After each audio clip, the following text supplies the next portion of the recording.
안녕하십니까? 2023년 인공지능 학습용 데이터 라벨링 전문 교육의 이미지 영상 캡션 분야의 심화 과정의 교육을 시작하겠습니다. 저는 담당 강사 정용훈입니다. 이번 교육은 총 3가지의 차시를 나누어 준비가 되었고, 그 차시에 대한 내용의 첫 번째는 이미지 영상 캡션 분야의 이해, 두 번째는 댄스 캡셔닝, 세 번째는 이미지 영상 캡션 작성으로 구분을 해봤습니다. 이미지 영상 캡션 심화입니다.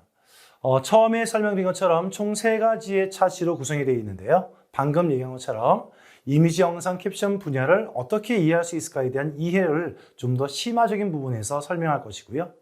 그리고 여러 가지 형태의 주제와 상황에 중점을 두고서 표현할 수 있는 댄스 캡셔닝, 그리고 3차시에서는 이미지 영상 캡션의 작성 방법에 대해서 설명하도록 하겠습니다.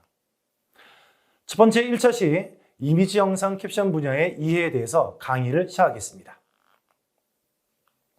먼저 이미지 영상 캡션 분야의 학습 이해 목표입니다. 첫 번째는 이 차시에서의 교육되는 학습 목표로 이미지와 텍스트의 융합을 이해하고 컴퓨터 비전과 자연어 처리 분야의 기본적인 지식을 다루겠습니다. 두 번째, 이미지 캡션에 사용되고 있는 딥러닝 모델인 CNN과 RNN 그리고 LSTM에 대한 원리 그리고 기본 개념을 이해할 수가 있습니다. 세 번째로는 이미지 캡션의 대표 데이터셋과 활용 사례에 대해서 알아볼 수 있도록 하겠습니다. 자, 그럼 첫 번째 강의 내용인 이미지 캡션 심화 소개입니다. 한국형 이미지 캡션의 필요성에 대한 것이 첫 번째인데요. 이 캡션이 필요한 이유에 대한 것들을 좀 첫 번째부터 설명을 좀 하고자 합니다. 한국형 이미지 캡션이 필요한 이유는 과연 무엇이었을까요? 초고대 AI가 등장하면서 이미지 캡션 데이터라고 하는 것이 필요하게 되었다고 할 수 있습니다. 아래 이미지에서 보고 있는 사진처럼 뉴스 기사를 발췌해 온 것인데요. 왼쪽의 뉴스 기사는 보여지는 제목과 같이 초고대 AI가 모든 것을 바꾸고 있다. 클라우드 시장에 불고 있는 지각 변동이라고 하는 제목으로 보실 수 있겠죠. 즉, 정말로 이 초고대 AI가 현재 빅데이터 시장에서 정말 많은 변화를 불어오고 있고 가장 가깝게 체감할 수 있는 것으로는 오픈 AI나 챗 GPT 같은 것을 예시로 들 수 있겠네요. 다음은 오른쪽 뉴스 기사를 보실 수 있는데요. 초고대 AI는 기존 산업의 혁신적인 동력, 지원을 아끼지 않겠다라는 제목으로 있습니다. 초고대 AI는 학습 데이터의 양이 증가해서 더욱 발전하고 있지만 한국형 이미지 캡션 데이터셋의 양은 학습시키기에 부족한 부분이 있었습니다. 과학기술정보통신부에서는 2023년 인공지능 학습용 데이터 구축 지원 사업에 이미지 캡션 데이터 구축을 도입을 하고 있습니다. 이어서 이미지 캡션이 무엇인지 기본 정의에 대해서 한번 짚고 넘어갈 수 있도록 하겠습니다. 총 4가지 분류의 구분이 있는데요. 첫 번째는 전통적인 이미지 캡션입니다. 이 전통적인 이미지 캡션이란 흔히 우리가 어디서나 접할 수 있는 것으로, 예를 들어 사진관이나 미술관의 그림 아래에 있는 그 그림, 사진에 어떤 뜻을 담고 있는지, 또는 작가가 누구인지, 몇 년도에 만들어진 것인지, 이러한 것들이 모두 다 이미지 캡션이라고 볼 수가 있고요. 인터넷 뉴스 기사를 보시면 보통 뉴스 기사를 표현하고 있는 이미지를 보실 수가 있는데요. 그 이미지가 만약 아이가 뛰어놀고 있다라는 이미지라면 이미지 아래에 뛰어놀고 있는 아이들이라는 이미지를 표현하고 있는 내용들을 보실 수가 있었을 것입니다. 즉, 우리가 일상에서 흔히 접할 수 있는 게 전통적인 이미지 캡션에 해당이 된다고 볼 수 있고, 이미지나 그림에 대한 짧은 설명 또는 해석들이 여기에 포함될 수가 있습니다. 두 번째는 미디어 이미지 캡션입니다. 미디어에서의 이미지 캡션은 방금 설명했던 전통적인 이미지 캡션처럼 사진의 내용을 단순히 설명하는 것뿐만이 아니라 감정 또는 생각, 의견 등을 표현할 수 있는 것을 말하고 있습니다. 감정과 생각을 표현하고 있는 캡션은 사람이 웃고 있는 이미지가 있을 경우에 환하게 웃고 있는 사람 또는 왜 웃을까 생각된다라는 표현을 하게 되어지게 되는데요. 이러한 것들이 바로 미디어 이미지 캡션이라고 볼 수가 있습니다. 세 번째, 접근성을 위한 이미지 캡션입니다. 접근성이란 남녀노소, 장애 유무와 관계없이 모두가 동등하게 이용할 수 있는 체제를 말하고 있는 것이죠. 그렇기 때문에 접근성을 위한 이미지 캡션은 시각장애인이나 이미지를 이해하는 데 어려움을 겪고 있는 사람들을 위해서 제공이 되는 이미지에 대한 텍스트, 설명이라고 볼 수 있습니다. 네 번째 마지막으로는 AI의 이미지 캡션입니다. 이는 컴퓨터 비전, 자연어 처리와 같은 여러 AI 기술을 결합하는 데 이용하는데요. 여기서 컴퓨터 비전이란 컴퓨터를 통해 이미지, 비디오 등과 같은 데이터에서 정보를 추출할 수 있게 하는 인공지능의 한 분야라고 볼 수 있습니다. 이러한 여러 AI 기술을 결합하여 컴퓨터에서 이미지를 받아서 그 이미지에 대한 설명을 자동으로 생성하는 게 AI에서 이미지 캡션이라고 쓸 수 있는 기능이라 볼 수 있습니다. 이 이미지 캡션은 기계학습과 딥러닝 기술의 발전으로 정확도와 다양성이 아주 많이 향상이 되고 있죠. 다음은 이미지 캡션의 발전사에 대해서 한번 알아보겠습니다. 이 이미지 캡션의 발전 동향은 시작과 현재로 구분을 좀 하여 설명을 할 텐데요. 시작 단계부터 설명을 좀 드리자면 이미지 캡션은 최초 사진에 캡션을 붙이는 것으로 시작됐다고 볼 수 있습니다. 이 이미지 사진에 캡션을 붙이기 시작한 건 시각 미디어가 대중에게 널리 퍼지기 시작했던 19세기 말부터 시작되었다고 볼 수 있는데요. 이때부터 사진 촬영을 통해 출력을 할 수 있었고 그 출력물이 대중에게도 보급되면서 간단한 설명이나 주석을 달면서 캡션이 사용됐던 것이 시작이라 볼 수 있겠네요. 처음에 이미지에 대한 설명을 표기한 캡션은 엄청 단순하게 표현이 되었으며 표현의 방식은 단순 언제 찍었고 언제 찍혔는지에 대한 정보만을 제공하고 있었습니다. 사진의 어떤 장면인지 어떤 몸 동작을 하고 있는지에 대한 표현이 아닌 것이 정말 단순하게 캡션이 작성되었던 것을 볼 수 있습니다. 그리고 조금 깊어지는 내용인데요. 합성곱 신경망과 순환신경망이라고 하는 알고리즘이 등장하게 되어집니다. 간단하게 합성곱 신경망과 순환신경망에 대해서 좀 알아보도록 할까요? 합성곱 신경망인 CNN은 인간의 시신경을 분석해서 만든 딥러닝의 방식입니다. 즉, 시각적인 이미지를 분석하는 데 활용이 되고 있는데 순환신경망 RNN은 그 직렬 처리로 순서에 맞게 반복되는 학습에 특화된 알고리즘이라고 얘기할 수 있겠죠. 순차적으로 과거와 현재의 학습을 연결하고 시간의 흐름에 맞게 학습하는 방식을 말하고 있습니다. 설명으로 좀 이해하기 어렵다면 좀 더 뒤에서 좀 더 깊은 자세한 설명을 하도록 하겠습니다. 자, 이어서 이미지 캡션의 발전 동향입니다. 2000년대의 설명을 좀 하자면 이 이미지 캡션은 언론 매체가 활성화되며 사진이 기사의 내용을 보충하거나 시각적인 재료로 활용되어지는 중요한 요소가 되어서 점점 디테일한 내용으로 캡션 작성이 이루어졌습니다. 1900년대에는 컴퓨팅 파워의 한계로 CNN과 RNN이 발전하지 못했지만 2000년도에 넘어오면서 빅데이터의 등장과 컴퓨팅의 업그레이드로 인한 중요한 도구로 발전하기 시작하게 됩니다. 현재 우리가 살고 있는 시대는 정말 다양한 인공지능이 곁에 있죠. 챗GPT와 텍스트와 사진만 넣으면 자동으로 만들어주는 생성형 AI 등 정말 많은 형태가 존재합니다. 이미지 캡션의 발전 기술은 현재 컴퓨터가 이미지를 이해하고 이미지에 대한 내용을 자동으로 문장 생성까지 해주는 캡션 기능까지 발전하기 시작했습니다. 하지만 대한민국 우리나라에서는 아직 그 데이터가 좀 부족해서 완성도가 조금 낮은 편인데요. 그래서 데이터 라벨링 또는 라벨러라고 불리는 이 직업군이 우리의 데이터를 만들어주고 생성해주는 아주 중요한 역할을 하게 될 것입니다. 이어서 이미지 캡션이 인공지능 모델에 학습돼서 소프트웨어와 어플리케이션으로 활용이 되어지는 사례에 대해서 한번 소개해 보겠습니다. 9개의 활용 사례 먼저 소개해 보도록 하겠습니다. 첫 번째는 미드저니입니다. 이 미드저니는 2022년 7월 12일에 출시된 이미지 생성 소프트웨어인데요.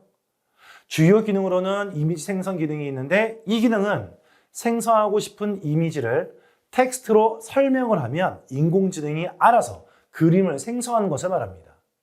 버전은 버전 1을 시작으로 현재까지 버전 5까지 업데이트가 되어져 있으며 버전이 업데이트 될 때마다 생성이 되어지는 이미지의 품질이 아주 눈에 띄게 발전되고 있는 것을 볼 수 있어요. 버전별로 얼마나 달라졌고 발전되었는지 설명해 보자면 가장 처음으로 출시된 버전인 버전 1은 추상적이고 평면적인 이미지를 생성했다면 최근에 출시된 버전이었던 버전 5는 방대한 학습을 거쳐서 독보적인 프롬프트를 해석하는 능력까지 가지고 있습니다. 여기서 말하고 있는 프롬프트라는 것은 미드저니에게 이미지를 어떻게 생성해야 할지 주는 지시하는 문장을 말하고 있는 것이에요. 예를 들면 초원위의 강아지와 뛰어놀고 있는 아이를 그려줘 라는 문장이 프롬프트라는 명령 형태가 될 수가 있습니다. 이러한 프롬프트를 해석하는 능력이 독보적이면서 이미지를 생성할 때 사용자가 원하는 이미지에 정말 근접하여 생성될 수 있겠죠. 또한 앞서 얘기했다시피 독보적인 프롬프트 해석 능력에 그 이외에 방대한 학습을 거쳤다는 특징이 있는데요. 그 방대한 학습을 거쳤기 때문에 생성된 이미지의 품질이 눈에 띄게 향상되는 것을 볼 수가 있습니다. 아래 예시 이미지를 보시면 미드저니 버전 1에서 생성해준 이미지는 직접 그린 것 같이 추상적이고 평면적 같으면 오른쪽에 있는 미드저니 버전 5에서 생성해준 이미지는 사진을 직접 찍은 것처럼 굉장히 자연스러운 모습을 볼 수가 있습니다. 이처럼 미드저니는 버전 업데이트가 될 때마다 비교할 수 없을 만큼 발전되고 있는 성향을 보이고 있습니다.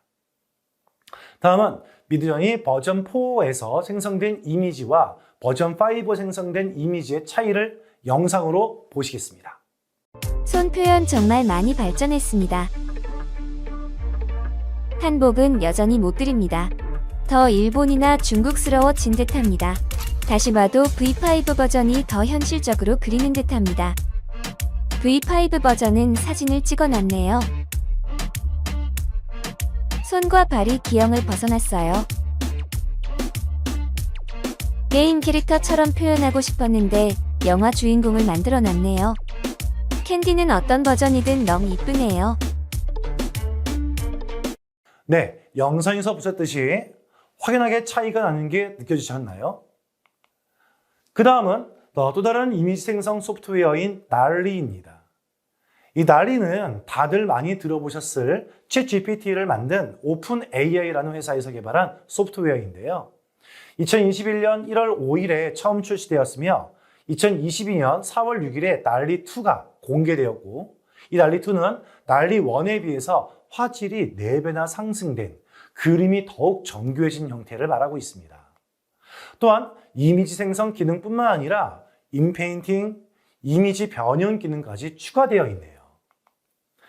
각각의 기능들에 대해서 설명을 좀 해보면 첫 번째 대표적인 기능인 이미지 생성 기능은 텍스트를 입력하여 해당 텍스트를 기반으로 다양한 형태의 이미지를 생성합니다. 두 번째는 인페인팅 기능으로서 쉽게 설명해서 이미지 편집 기능인데요.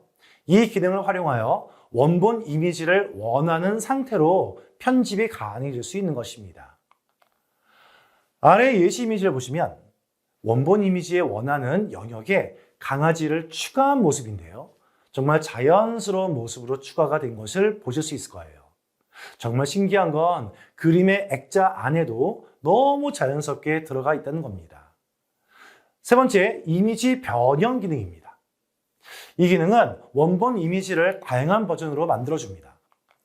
예시 이미지와 같이 우유 담긴 유리컵 옆에 세워져 있는 비스켓의 이미지를 우유가 담긴 유리컵과 비스켓의 위치도 바꿔보고 유리컵의 형태도 바꿔서 제시를 해주는 걸 확인할 수가 있습니다. 앞서 설명한 것처럼 미드저니보다 기능이 훨씬 다양해서 다양한 분야에서 활용이 되어질 것으로 예상이 되어집니다. 달리의 실제 사용 예시를 영상으로 먼저 한번 보시겠습니다.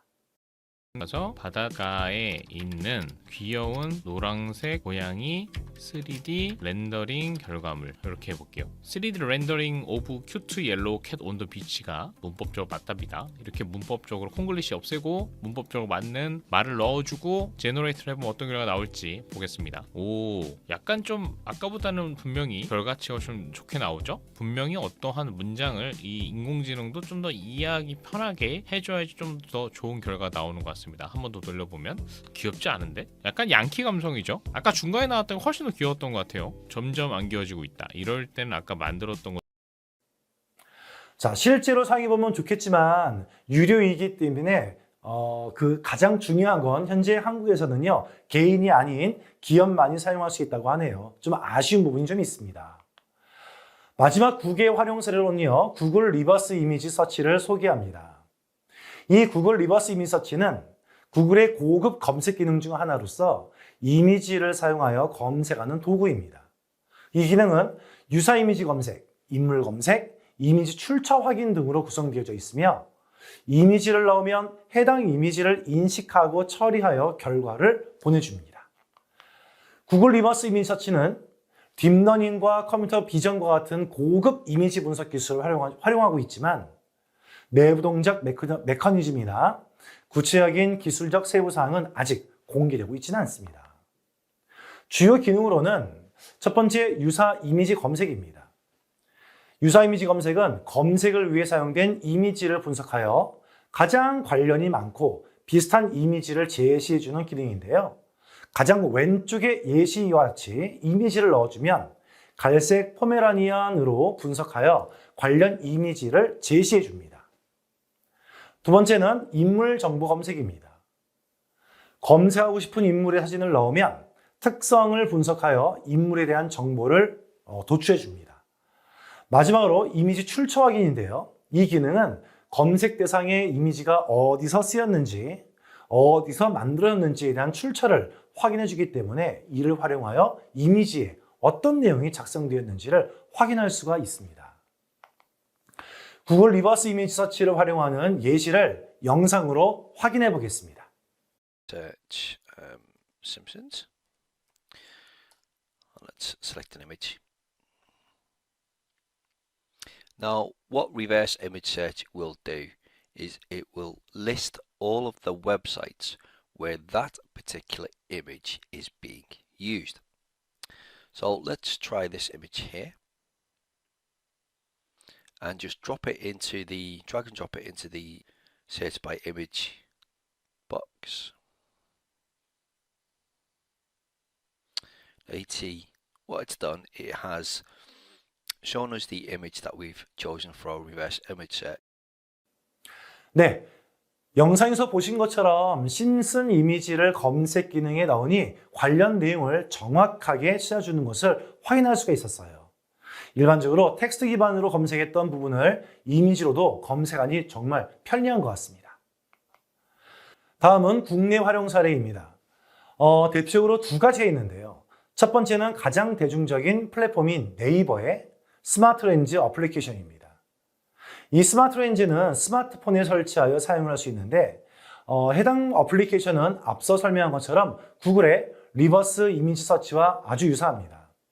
스마트 렌즈는 한국어 기반의 국내 플랫폼 기반 그리고 한국형 어플리케이션이기 때문에 국내에서 활용하기에는 가장 적합하지 않을까 싶습니다. 주요 기능을 소개해 본다면 이미지 캡션과 가장 관련이 깊은 기능이 총 3가지가 있는데요. 첫 번째는 상품 검색입니다. 상품의 이름이나 정보를 몰라도 상품의 사진만 넣으면 관련 정보를 검색할 수가 있는데요. 예시와 같이 신발 사진을 넣으면 가격, 모델명 등의 신발 정보를 검색할 수 있습니다. 두 번째는 텍스트 인식입니다. 휴대폰 촬영을 통해 번역 또는 의미가 궁금한 텍스트를 검색할 수 있어요. 마지막으로 장소 검색입니다. 음식점, 카페 등의 매장의 사진을 촬영하면 네이버로 해당 매장이 검색되고 요즘은 간판이 없는 매장들도 많아서 해당 기능은 활용하면 정말 편리할 것 같습니다. 자, 이 네이버 스마트 렌즈의 실제 활용 사례를 영상으로 한번 확인해 보겠습니다. 실제 시연을 위해서 마트에 나와봤습니다. 자, 렌즈를 실행하고 이 제품의 용도가 뭔지 한번 찾아보도록 하겠습니다. 자, QR코드를 검색을 해주게 되면 이 제품에 대한 설명이 나오겠죠. 자, 터치해주고요. 3m짜리 USB 케이블이네요. 충전도 되고 데이터도 연결이 되는 것 같습니다. 앞서 보여드렸던 예시 이미지와 같이 해당 영상에서도요, 제품의 사진을 찍어서 상세한 정보를 검색하는 것을 확인할 수 있는데요. 실생활에서 정말 유용하게 이용할 수 있을 것 같습니다. 자, 마지막으로 설리반 플러스입니다. 이 설리반 플러스는 주식회사 투아트가 시각장애인과 저시력자의 정보 접근성을 위해서 개발했던 시각 보조 앱입니다. 이미지 캡션을 가장 많이 활용한 예시로 볼 수 있는데요. 스마트폰 카메라로 주변 환경 또는 사물을 촬영하면 그에 대한 정보를 캡션으로 생성하고 오디오 피드백으로 전달할 수 있으며, 전달되어지는 피드백은 시각장애인 또는 저시력자의 정보 접근성을 제공합니다.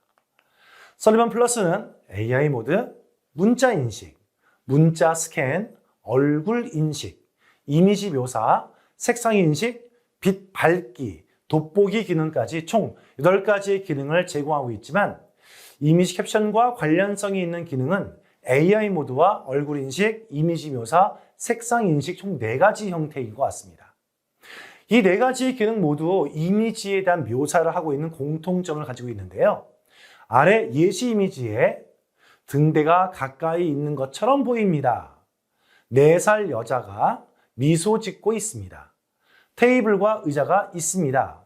주황색과 같은 이미지 캡션이 생성되는 것을 확인할 수가 있습니다. 이를 통해 시각장애인 또는 저시력자의 시각을 보조해 주어서 정보를 효과적으로 전달할 수가 있겠죠. 다음은 설리반 플러스의 소개 영상 한번 보실게요. AI 기반의 시각장애인 음성 안내 앱 설리번 플러스. 우리의 목소리가 또 다른 눈이 되고 우리의 기술로 더 넓은 세상을 볼 수 있도록 작지만 누군가에게 큰 AI를 만들어갑니다.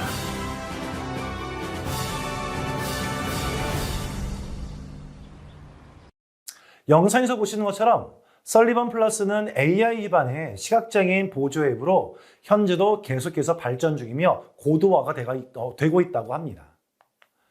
이러한 이미지 캡션 데이터셋을 활용해서 개발되어지는 소프트웨어를 위해 품질이 우수한 이미지 캡션 데이터셋이 대량으로 구축되어져야 하는 것이겠죠.